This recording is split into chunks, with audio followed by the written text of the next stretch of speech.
All right, I suggest that we start, and I would like to welcome you all to the European Public Health Week. And it's Thursday today, and today is marked as work on reducing health inequalities and discussing health inequalities from different angles. And we are really very happy to start with the kickoff webinar on health inequalities. And this webinar is organized by EuroHealthNet in close cooperation with EUPHA. And my name is Caroline Kostongs, and I'm the director of EuroHealthNet, which is a partnership of national public health institutes, some regional health authorities, some universities, and civil society organizations. And we are based in Brussels. And addressing health inequalities is very much core to our work. It's our mission. And this is not only about acting on living circumstances, working conditions, but also very much looking at the agency that people have and how we can empower people to take the right to health that they have. We saw last week that the World Health Organization launched a big, important report for us. It's a report on health inequities and the social determinants of health inequity. And it demonstrated that not sufficient progress has been made at all since the 2008 Commission on the Social Determinants of Health. And that is clearly unacceptable. It demonstrates that health inequalities are increasing. And so it demonstrates that we need to look at it and see, okay, how can we do things differently? What do we need to do to tackle these inequities? And it will be interesting to see for next week when the World Health Assembly is going to meet, how they are proposing to take this further. But this report clearly sets the scene also for the webinar that we will be having now. And before we move on to the excellent speakers that we have, I would like to give the floor to Charlotte Marchandis. Charlotte is the executive director of EUPHA and in charge of the Public Health Week. Charlotte, the floor is yours. Thank you very much, Caroline, and thanks to all of you. It's really important that we have a day in European Public Health Week about equity, because it's at the core of public health, and sometimes we are afraid that when we talk about health, we forgot equity. As you said, reports are really bad. And for this week in European Public Health Week, we also talk about innovation and resilience. And we're really happy that our event today is also in parallel with a hackathon we are organizing in Brussels. And this hackathon, and let me show you some images, is building a Braille 3D printer, an embosser that is DIY, that is low-tech, self-made innovation for communities. And the 3D printer they are doing are going to be given to the Braille League. This is both from WHO and all our participants. So that is innovation for communities, with communities. And we are really, really, truly honored to be able to do that and walk the talk and say that innovation has to be, has to be inclusive and has to be led by the people and for the people. So I'll leave you to the webinar. I look forward to hearing your excellent talk, and I'm happy to tell you that communities are involved in European Public Health Week, and we want to do more of that. We have 300 events all over the week in 22 countries. Have a great day. Thank you. Thanks a lot, Charlotte. It's really impressive to hear also so many activities taking place during the European Public Health Week. So we have an excellent lineup of speakers. And for those of you, if you have any questions, we will have 10 minutes at the very end of this webinar. And if you have questions, you can add them to the Q&A, or you can raise your hand at the end, and then we'll make you visible so you can ask your question. But let's start with our first keynote, and I'm delighted to introduce to you Professor Jenny Popeye. She is the co-director of the Center for Health Inequalities at the Department of Sociology and Health at the University of Lancaster. And Jenny, Professor Popeye, the floor is yours.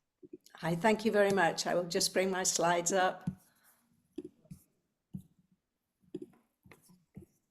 Okay. Well, thank you for inviting me to speak. This is a really important topic. And I want to present 6 challenges, I think, for all of us, which I hope will contribute to the discussions about the effectiveness of local approaches to address root causes. I think the first issue that I would want to raise is, let's consider what these root causes are, just so that we're all on, well, you're on my page, I suppose. We all know that health inequalities are systematic differences in health experienced by social groups, and these inequalities are intersecting, so social class, gender, minoritized, racialized groups, and they create a gradient from those with the best conditions and the best health at the top of that gradient to those with the worst health and the worst living conditions at the bottom. So the root causes from decades of research we know are the conditions in which people live and work and the resources that they have available. We know that these inequalities in living conditions and in resources are unfair because they can be changed by policy. So they're choices that we make as societies to live in societies that have these inequalities. And so as the WHO Commission, the Marmot Commission, concluded, they're a matter of social justice. So the key question, I think, for today's discussion and any discussion about local action is, how do we increase social justice through local action and national action? And there, I would argue, the issue is power. I've lost my slides now, sorry. Just let me go again. Are we back? Yes. So power is the most crucial resource. And Martin Luther King gave us a very simple definition of power. He said, power is the ability to achieve purpose. It's the ability for us individually and collectively to do the things we want to do. So I would argue that increasing social justice will only happen, it will only be possible through local action if we change the power dynamics that are driving these social and economic inequalities. So my first challenge then is around community and citizen empowerment and participation. It's at the forefront of local action to reduce inequalities. But the question is that, are these contemporary approaches changing power dynamics? Or are they do-it-yourself interventions, do-it-yourself welfare, really, they're increasing inequalities? So what I did was look at what people think community participation and empowerment can do. And we have a very grand, ambitious vision for this. So one of the largest civil society organisations in the UK argues that empowerment and participation is the answer to some of the deepest and most persistent challenges in our society. The UK Local Government Association, which represents all our local government, says that it will strengthen resilience and empower communities in ways that tackle inequalities head on. And EuroHealthNet argue that it will lead to fairer, more effective policies that reflect real needs and improve health equity. So, you know, this is a bold, ambitious vision. The problem is that the evidence does not support these claims, right? And I think there are 3 elements to that. The first is that community initiatives frequently fail to address inequities in communities' capacity to act. Now, we know that communities, people living in particular neighborhoods or sharing particular interests, can have significant agency in influencing decisions. There are many examples, but the poorest communities, the poorest people, have the least capacity to take up these opportunities. And by capacity, I don't mean they're somehow innately incapable. What I mean is, to be poor is hard work. It's hard emotional work, it's hard physical work. And therefore, to be asked to start acting locally is quite a challenge for those communities. And so these initiatives may be regressive. They may be imposing greater risks and responsibilities on the most disadvantaged, in return, actually, for lower levels of power. The second point is that community initiatives, particularly in the health field, often neglect these root causes. They have what I refer to as an inward gaze on the internal dynamics and assets and proximal problems that most disadvantaged communities face. So, for example, they focus on behaviour and lifestyle, another challenge I will come back to in a minute. And while they're doing that, they neglect the outward gaze, the gaze on the social and political changes that are needed for greater equity and that have always been at the forefront of global calls for equity and community empowerment. But thirdly, and maybe the most neglected things, is that some of these community initiatives are damaging people. A recent evaluation myself and colleagues undertook of a major community empowerment initiative in England, we demonstrated enormous benefits to the people involved locally, but those benefits were unequally distributed. So mental well-being improved, particularly in the years before COVID, which you might expect, but those people with higher educational qualifications in these relatively poor neighbourhoods were more likely to experience mental well-being improvements than those with less qualifications. And men were more likely to report improvements than women. So there were inequalities within the neighbourhoods and between the neighbourhoods. And the stories that people gave us reflected the reasons for those unequal benefits. So they described really difficult relationships in the partnerships that were locally responsible. They described a heavy burden of responsibility, to deliver improvements for their neighbours. And they also described bad behaviour by external actors, by professionals, acting paternalistically, patronisingly, and by controlling what the residents were able to do. So what's my next challenge? What's the second challenge? So I would ask, why is the health sector in particular, but public health in general, so obsessed with behaviour and lifestyle change?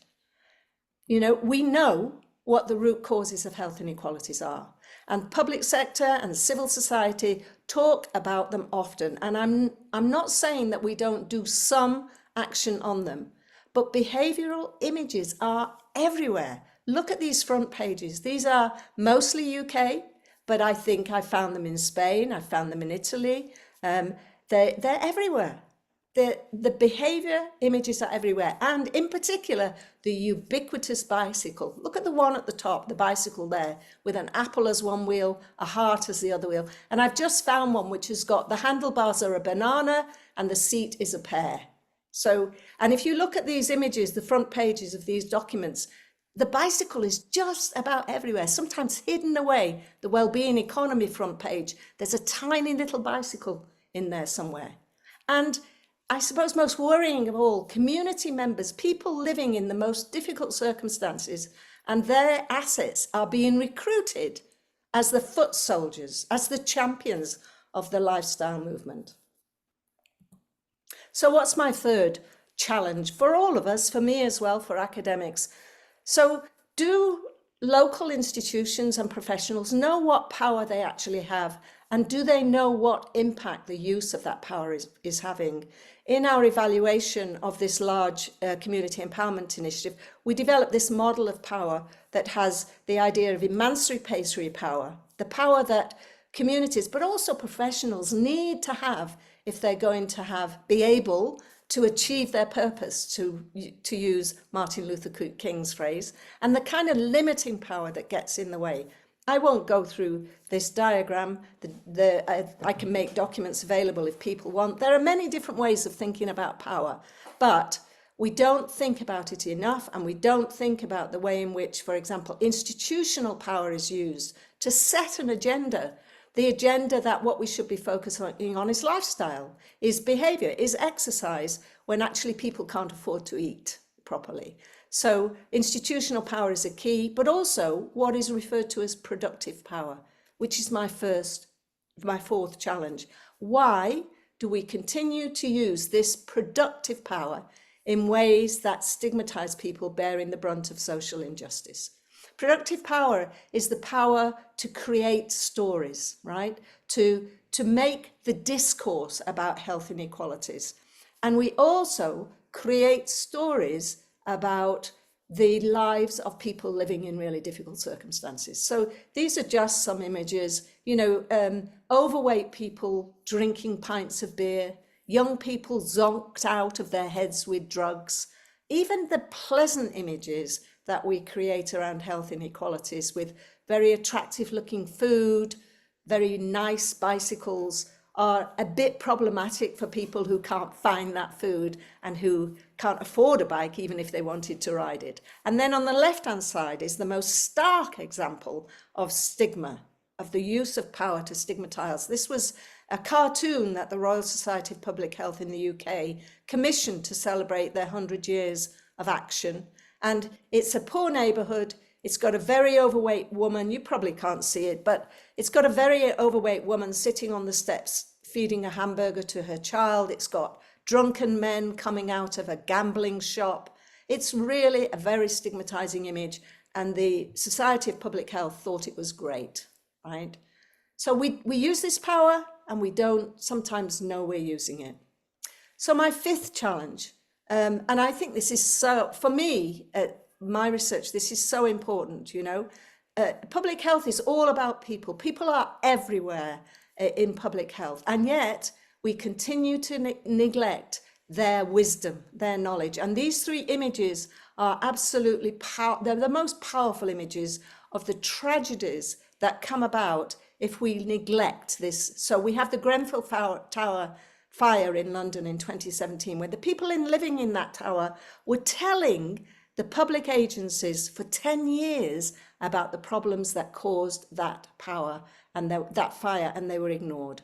We have the Macedonian fire very recently, where people in that area were telling local agencies not so much about that building, but about the problem with the lack of regulation, the poor quality of monitoring, and they were ignored. And then this horrendous flood in EUPHA in Valencia, where again, the people in that place had been complaining about the risk of flooding.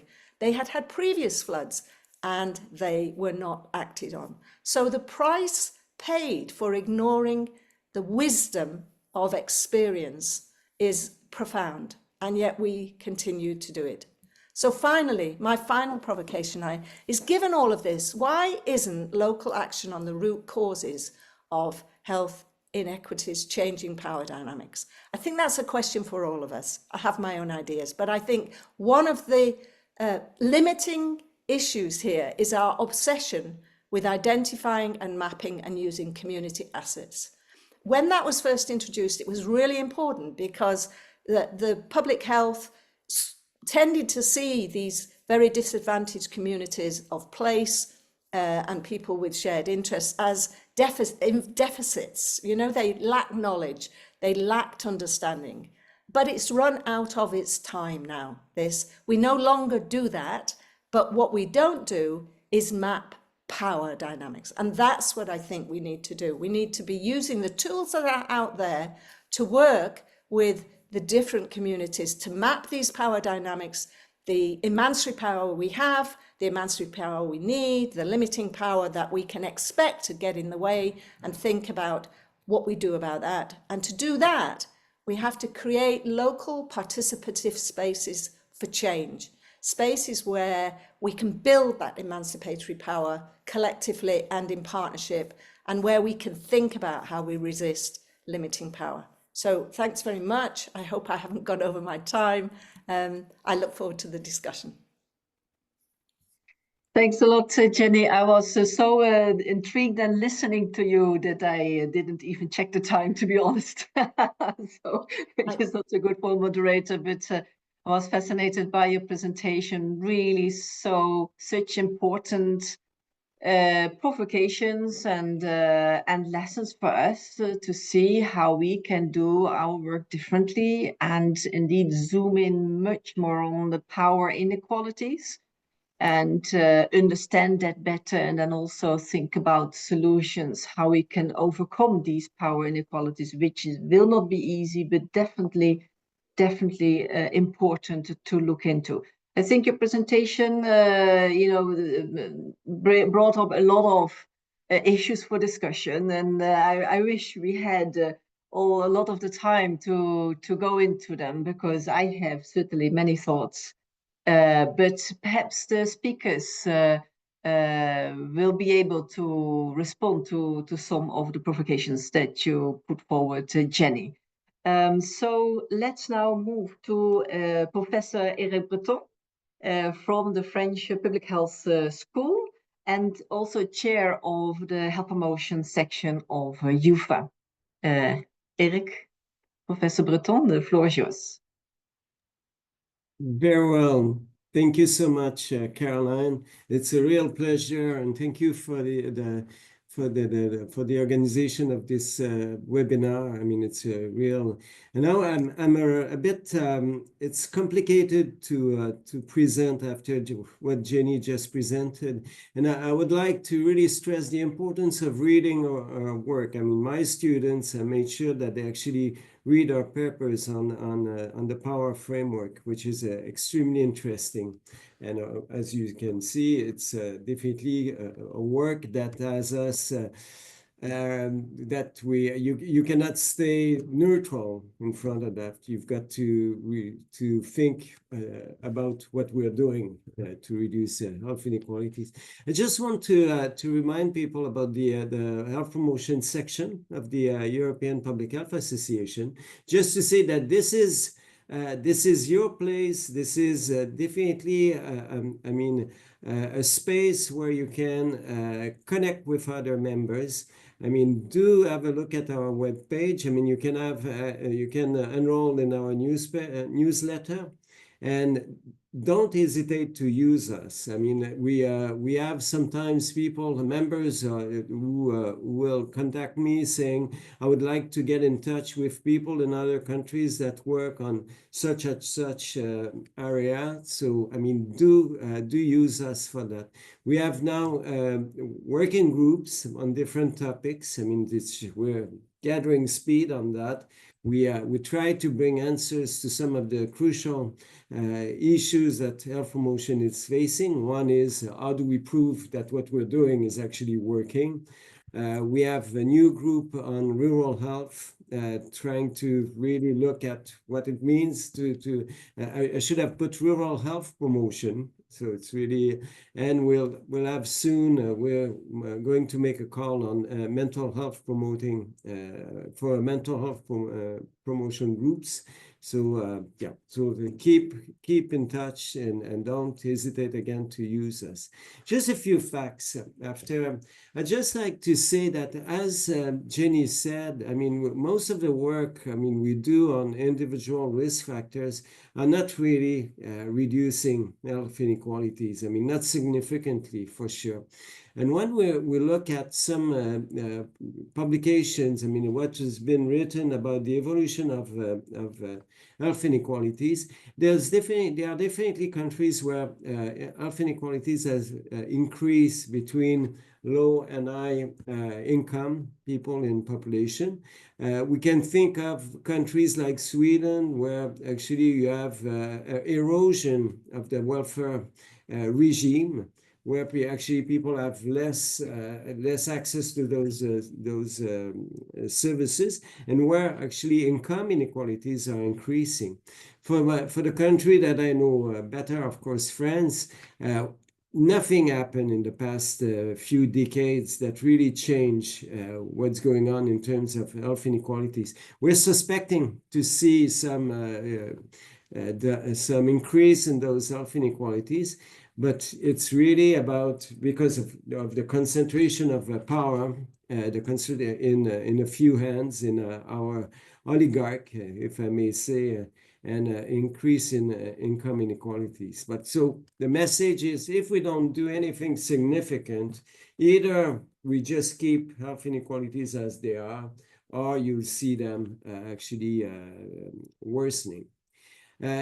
the question we very often people ask is how about poverty? Well, of course, poverty is a driver of for what it means. I mean, it's about basically inequalities in income, of course, and so clearly poverty kills people. And so as we can see from this study from the United States in 2019, you have more than you have around 200,000 people whose current poverty can be blamed for their early death. And you have this cumulative poverty, so periods of time over the past 10 years where people were actually under the poverty line.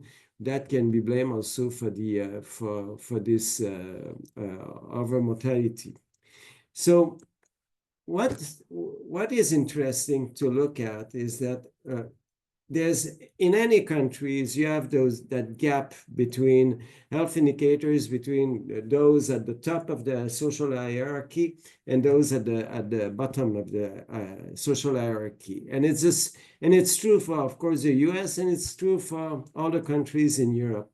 But I mean, I really want to stress that even though there are actually those gaps in health indicators, what should be something that direct the kind of actions that we're doing is definitely to work to preserve the welfare system that we have in Europe, that are really some kind of that are really extremely valuable. So even though we do have this social gradient in Europe, part of our welfare regimes are actually reducing the association between the inequality, the social inequalities, and health indicators. So how those health inequalities are generated? Of course, I mean, this is nothing new. I mean, you'd find that in any handbook on social inequalities, health inequalities. I mean, there are basically two big families of explanation. So the one that we always think first is access to services, access to resources, to goods, to opportunities, of course. And you have also those explanation that says that basically the very position you have in society has an impact on your health. So being at the bottom of society does induce, I mean, a stress, and will actually wear people out more quickly. So in terms of explanation, I just want I'll focus on the materialistic explanation because we don't have time to explore for more. But just to say, we need to look at what our programs are addressing in terms of distribution of resources. So in this theory that is not new, as you can see, what they say is that basically this social gradient and that we see, that those steps we see from any health indicators, or almost any health indicators, basically what there is what they express are basically inequalities in some resources. So if you don't, what the theory says is that if there are no ways to actually, there are no resource that give you some kind of advantage compared to the others. I mean, basically for a given cause of death, you won't see any social gradient. And so my homemade example, and I'll use it basically to draw a few lessons, is the one from AIDS, HIV/AIDS. When you look at the first cases that we had the early 1980s, what is striking is that basically there was very little health inequalities in mortality because nobody knew where that death comes from. They had no idea about the contamination. I mean, we knew nothing. So there was no advantage per se on how you could actually keep yourself from dying from this strange disease.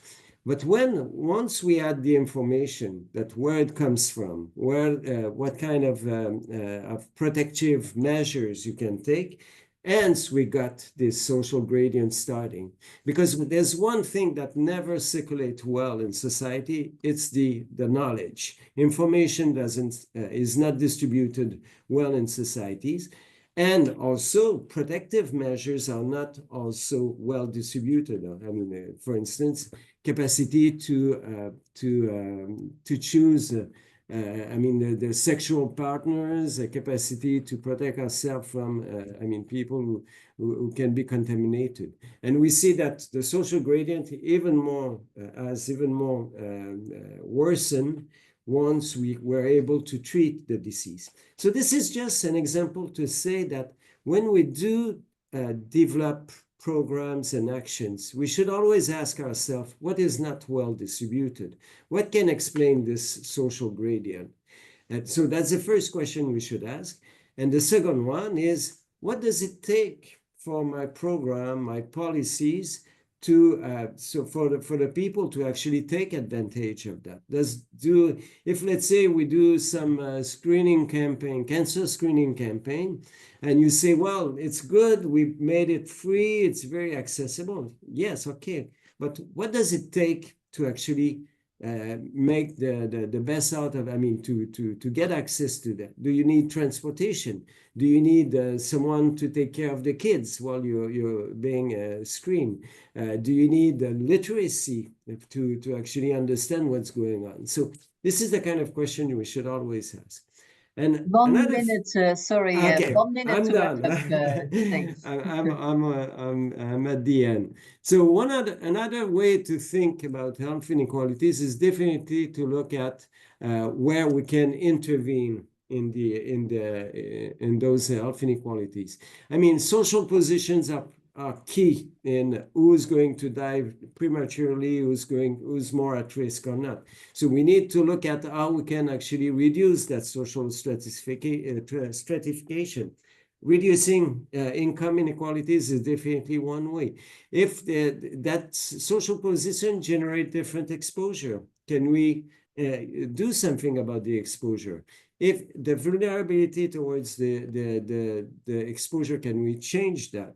Okay, if people get sick or injured, can we make it so that it's not as it won't be a dramatic event in their life? Do they have the social support, the income that will keep them from actually falling even further down?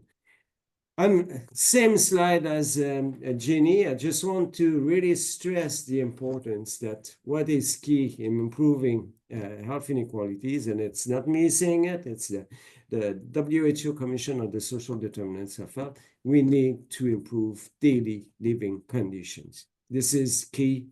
If we do not make any progress on that, there is no progress on health inequalities. And to that, we need to address power, as Jenny rightly said. I'm done. Thank you so much. Fantastic, Eric. Thanks a lot for your presentation. And from your last slide, I think we as a public health community have mainly focused on the first recommendation of the 2008 Marmot Commission on acting on the living conditions and not so much on power. And as you were saying, indeed, the social gradient, we have a social gradient in health, but also social gradient in resources and the social gradient in power as well. So, so thanks a lot for your presentation and to add also very much to Jenny's first keynote.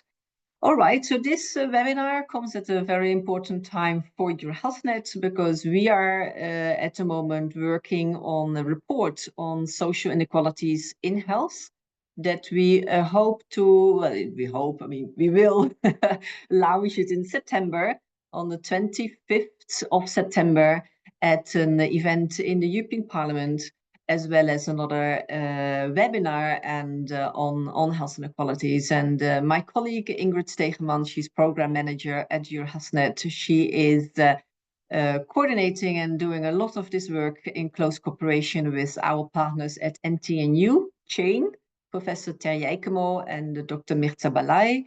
And Ingrid is able to give just some preliminary insights in our work of the report.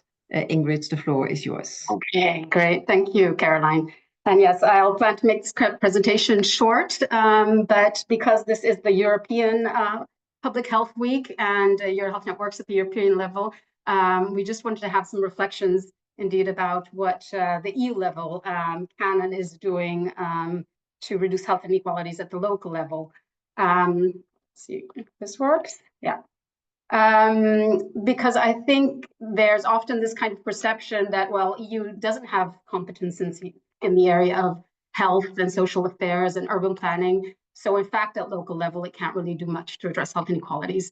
But of course, we know that this is certainly not the case and that the situation is much more complex. And there are a very wide range of factors that address the conditions of daily life, which the EU institutions affect directly and indirectly. And perhaps most significantly is, as Professor Poppe has mentioned, just the power to set, it's the institutional power, overarching power to set agendas, to set the narrative, policy priorities, and the agenda at national and local levels also. And at the very basis, and the very structures that the EU is based on and that it's reinforcing is an overriding narrative and agenda that we almost take for granted. And that's that in order to achieve our overarching objectives of peace and values, which include equity and well-being, we must prioritize economic growth. And of course, economic growth is very important. That can't be denied. But because we're prioritizing very often the interests of more commercial economic actors over objectives like sustaining the environment, health equity. And so economic growth is occurring not as a function to achieve these objectives, but is prioritized over these other priorities and objectives. So, of course, the EU is not alone in this narrative and agenda, but we did see during the last Commission von der Leyen, or the Commission period, that this narrative was starting to shift and change a little bit through, for example, rhetoric like we need an economy that it benefits people and the planet. But the political winds have now changed and are a bit against this.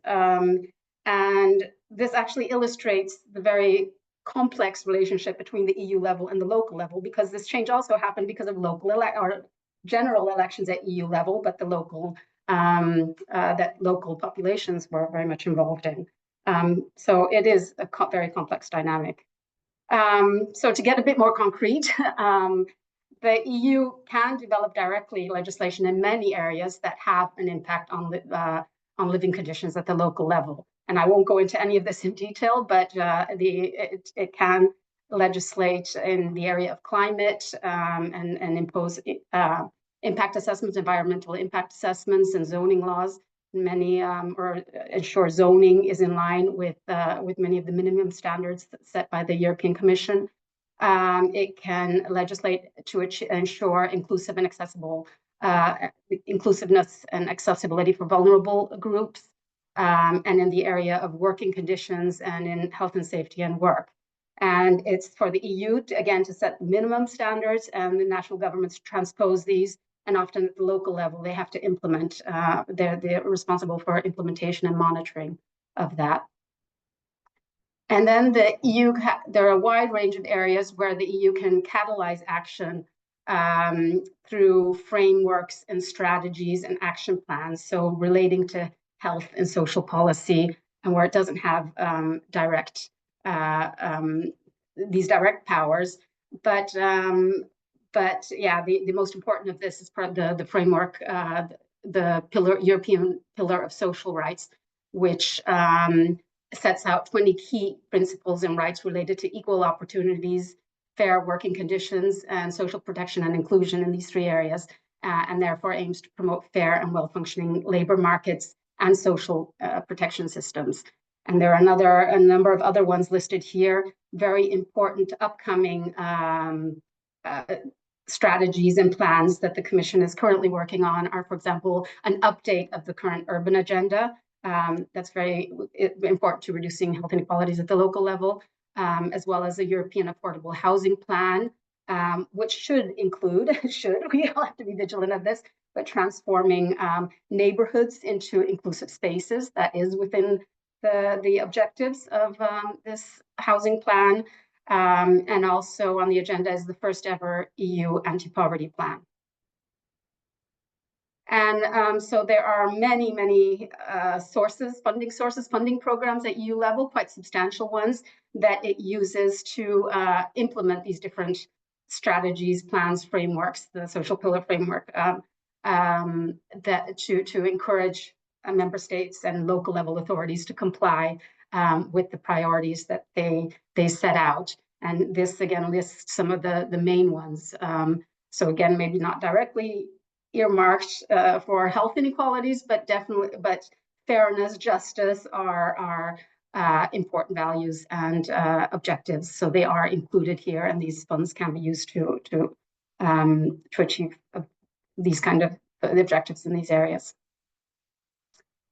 In addition to all of this, it's important to mention that EU has important governance tools. It has a better regulation initiative to ensure that regulations at EU level are evidence-based and made in an inclusive way, and are as simple and targeted as possible. OECD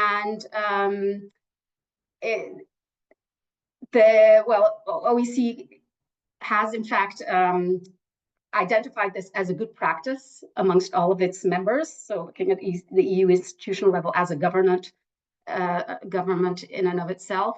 But it has mentioned that and along with others, that the tools have a very strong economic focus and the experts involved. So that harps back to that first, the first point made, that the lens is very much economic priority. And the OECD has also mentioned that stronger efforts are needed at the EU level to involve citizens and different stakeholders who have direct experience regarding the actual impact of rules. So EU is doing a lot in these areas, but this can really be, the action can really be strengthened, which is, of course, easier said than done, but incredibly important, as we've heard in the earlier interventions. And then another very important role and governance tool, you can see it that the EU has, is in identifying indicators, common indicators, and standardizing data collection procedures. For example, in the European Pillar of Social Rights social scoreboard, because comparison is an important catalyst for behavior change, whether the behavior of individuals or the behavior of EU member states. And I think that segues maybe quite nicely to the next presentation that will be focusing on monitoring. But this is a very important tool to leverage.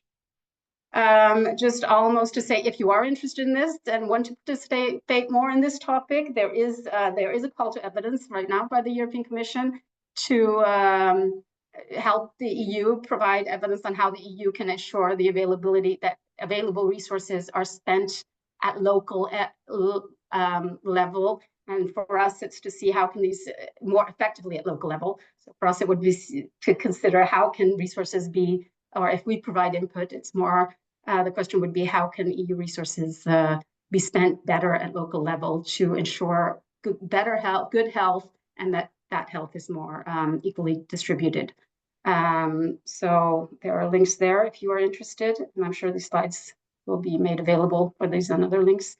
And then, as EuroHealthNet, as Caroline mentioned, we're working on this report on social inequalities in health in the EU. So this has just provided a very quick overview of some of the material that will be included in that report, and it will include also a data component drawn from the European analysis of the European Social Survey health modules, but also analysis on what the EU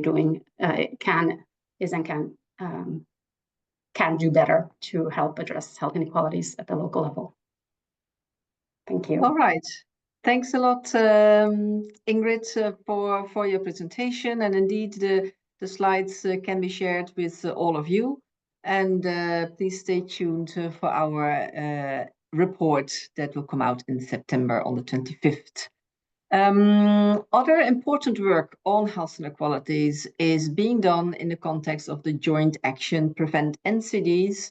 This is a large joint action of member states, and one entire work package is on reducing health inequalities. And it is ISS, that's the Italian Public Health Institute, is in charge, Raffaella Bucciardini. And there's important work now being done on monitoring.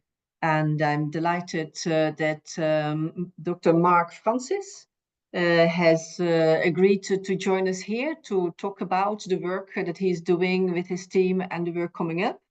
Mark is a senior researcher at THL, the Finnish Institute for Health and Welfare. And Mark, I'm delighted to give the floor to you. Hi, everyone. It's been a privilege to attend this webinar and to listen to our previous speakers. I've been working in the joint action to prevent NCDs for about a year now. So very much in the learning phase, but very excited to share some of the work that we're doing with you.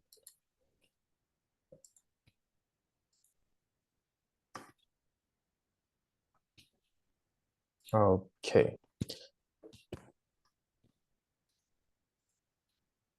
So you have to put it in present. Yes, great. Yes, it's there. Okay. Thank you. Okay, so just a little bit. So the title of the talk today is "What Can the Joint Action to Prevent NCDs Offer?"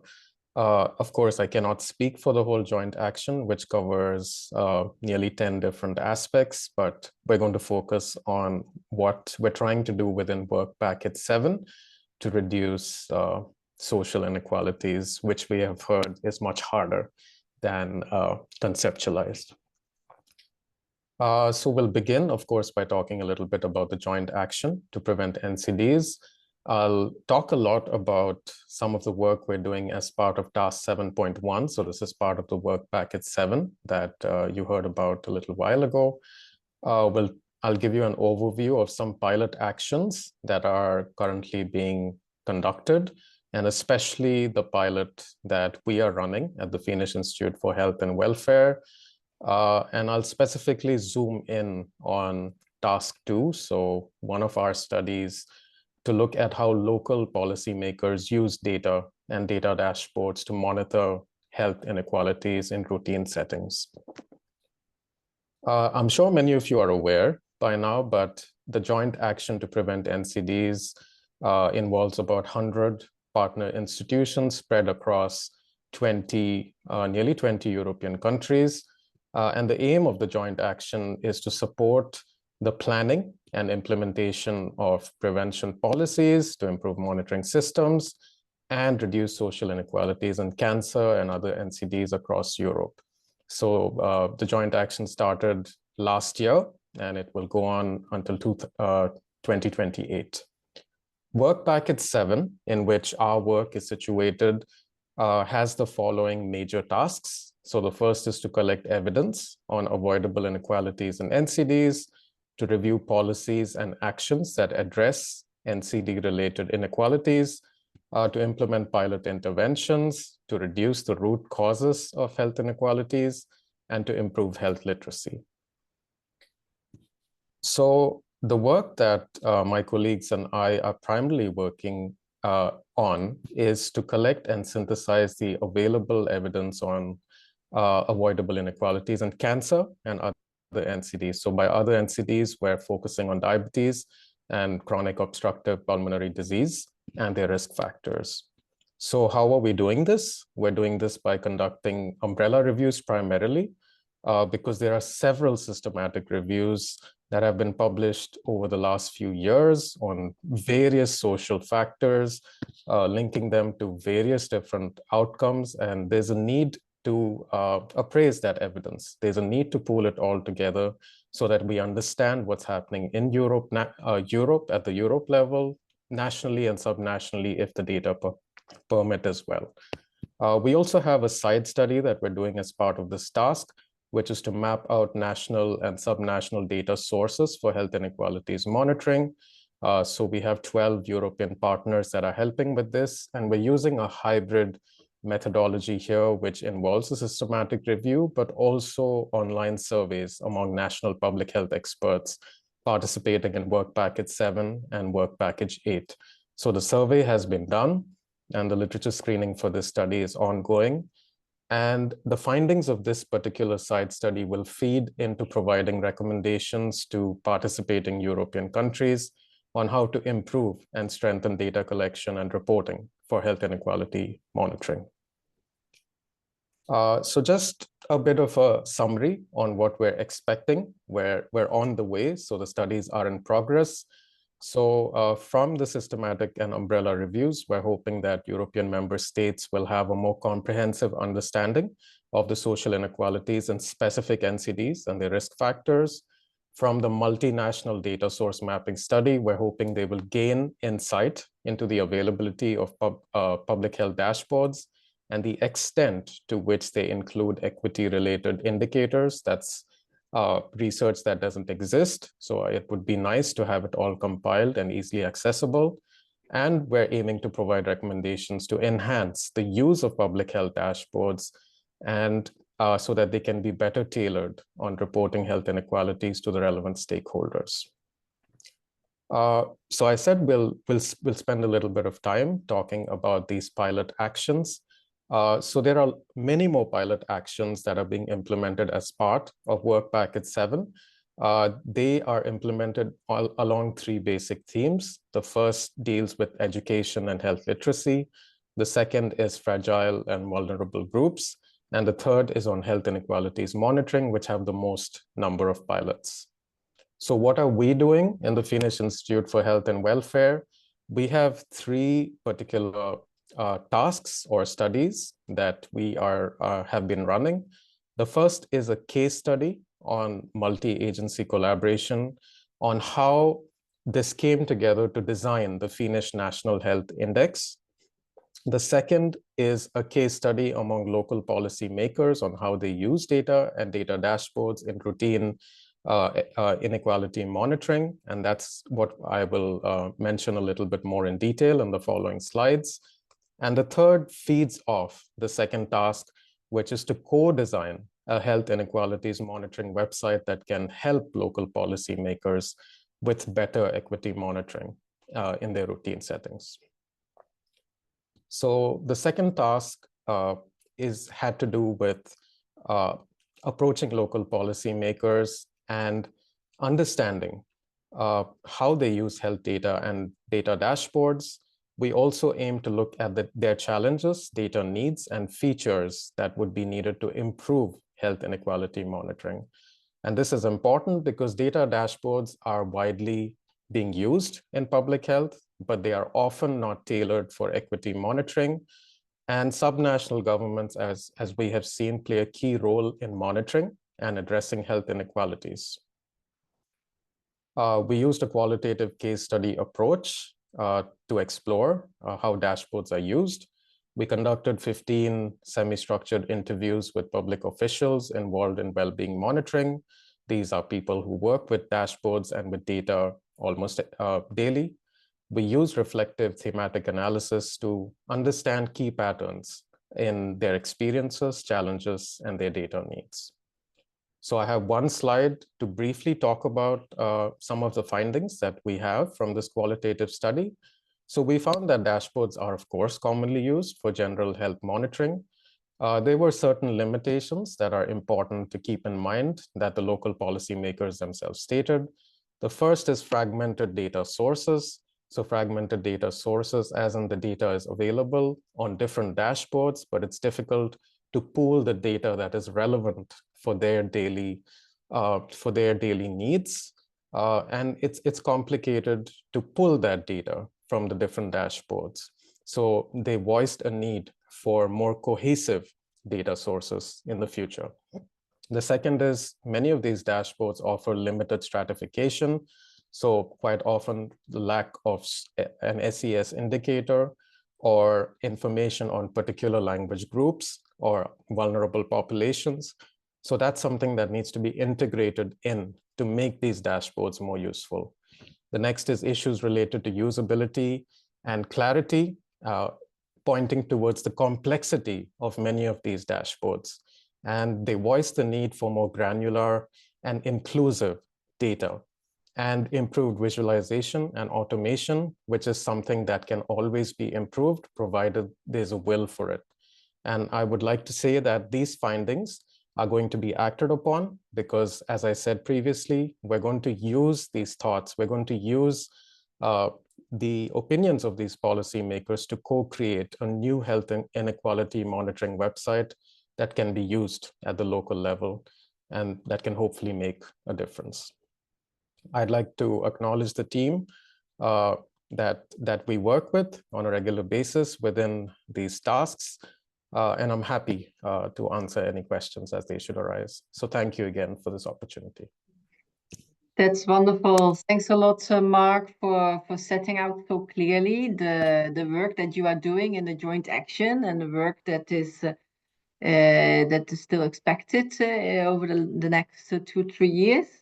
It's very important to get the monitoring right on health inequalities, and I would be interested to see how you are able to bring in some of the inequalities in power, as Jenny has nicely set out at the start, and the root causes of health inequality in those dashboards, so that we are not only on the more upstream, the more downstream, indicators are included in those dashboards. But unfortunately, we have 4 minutes left. So maybe Mark, for that question to you. So for these dashboards for policymakers, which is so important,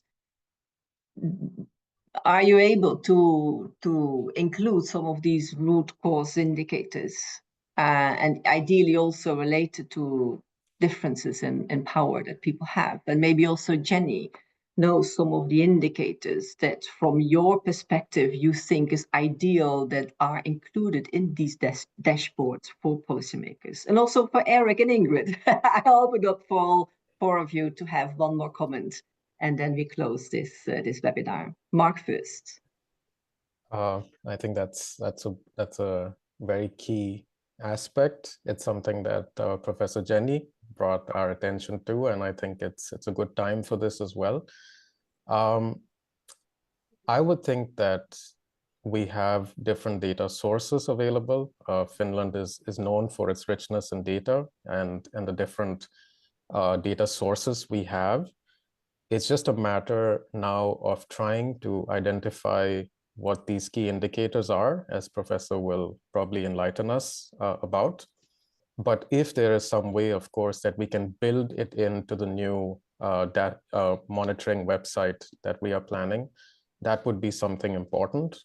And I've often used the term root causes quite loosely in these past few days, but I think today my eyes are opened as well to understand that it's much deeper than just looking at social inequalities or health inequalities. So thank you. Fantastic. That's why it's so important we communicate, isn't it? And that's why I'm so happy we managed to have this webinar. Who would want to go next? Eric, maybe, and then Jenny. Jenny first, yes. Well, just to say there's a report, I think WHO commissioned it, on measures of changing levels of community empowerment. So I can't remember the reference, but I can find that and make sure. But we also did develop some markers of changes in community emancipatory power. So, for example, and there are survey questions that relate to these. I think there would be some work needed, but for example, changes in the extent to which people feel they have the ability to influence decisions that are being made in their local area. That's a change of power within. So I think it is possible to do that. But I would say there's also an issue about checking these scoreboards with the communities whose lives are being monitored. So who's actually deciding what goes into these? What are the things that need to be measured? And I think at the moment, almost all the scoreboards I've seen don't have a community perspective, don't have experiential knowledge integrated really. And I think we know from some of the research that's been done on patient values that if you ask people whose lives are being damaged by the root causes, that they will have views about what they are and what should be being measured, which may be different from professionals and academics. Excellent point. Thanks, Jenny, for that advice. Eric, and then I finish with Ingrid. Eric? Oh, you need to unmute yourself, please. Sorry, no, I was saying that I have nothing to add to. I mean, really, I mean, there's the evidence, there are the data, but if, of course, they are not owned by the people who can actually create new spaces of power, spaces of partnership, of discussion. This is what we need. I mean, otherwise, if you keep always the same arena where decisions are made, I mean, they follow strict rules, and those rules very often will keep you from addressing, I mean, the root causes of inequalities. So, yeah, I think really, Yes. again, read the paper of Jenny Pape. It's there's much to learn from there. Thanks, Eric, for your kind words. Ingrid, finally, short. Well, I think it's more the final words that this webinar has really stimulated thought. And I think by getting at the root causes of inequalities in power, that's really getting, if I could say that, the jugular. I mean, that's where we really need to go. But a lot of questions as to how you do this in a way that is politically engaging, that engages policymakers too, because it can be provocative. It is provocative, but it is where it's at. And I think these dashboards are really interesting. Indeed, how can we integrate that and convey this information in ways that it makes sense to a broad audience and that they want to act on it. Then another thought is we have communities, physical communities. We're also living in virtual communities. That's a whole other area. How can you bring those two together to empower really communities? So just more food for thought on fascinating issues. Thanks, Ingrid. We are over time, but I see, Jenny, you have your hand up. I just wanted to make one final point, which is Ingrid made the point about the shifting political winds, and our recent local elections here have shown really troubling moves towards the kind of populist right, really. And I think we need to more make the connection between these root causes of inequality in those communities that are beginning to vote out of desperation for change much more urgently. Otherwise, I think those political shifts are going to move really quickly and social and health inequalities will widen dramatically. Excellent. I think this is such an excellent final conclusion, Jenny. I'm not going to add anything to that. I think you were all fantastic, and it was a great webinar, and I'm inspired to continue to work on this topic. And thanks a lot to Jenny, Eric, Ingrid, and Mark for your contributions, and lots to be done. Thanks for you all. Have a nice day and have a good Public Health Week. Thank you very much for sharing it. All the best. Thank you. Bye, everyone. Bye. Bye-bye.